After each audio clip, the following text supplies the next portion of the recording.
Alam nyo din po ba kung paano ang nagiging setup ng pagbabayad ng loan sa mga PLI once nag-resign na? Kapag nag-resign ka na from DepEd, yung mga utang mo sa mga private lending institutions ay hindi na po yan covered ng agreement ng DepEd at ng mga bangko. So ibig sabihin, tinatawag na rin po nila itong due and demandable.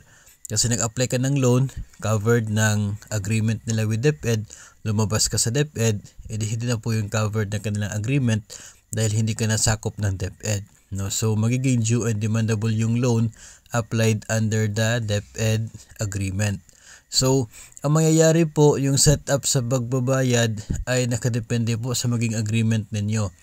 It is advised na talagang kapag nagre-resign tayo, mag-resign ka sa gobyerno from DepEd, ay dapat lumapit ka sa mga PLIs at mag-set up kayo ng agreement as to ano yung magiging payment method at payment terms ng inyo pong natirang balanse sa utang.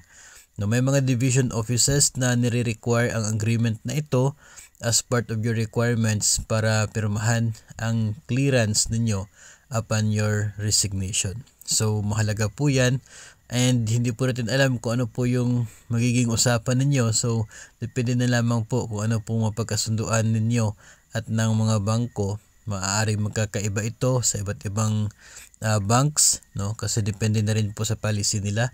So meron kayong agreement, yun po yung magiging guide ninyo sa magiging pagbabayad ng remaining balance ng inyong loan sa mga private lending institutions.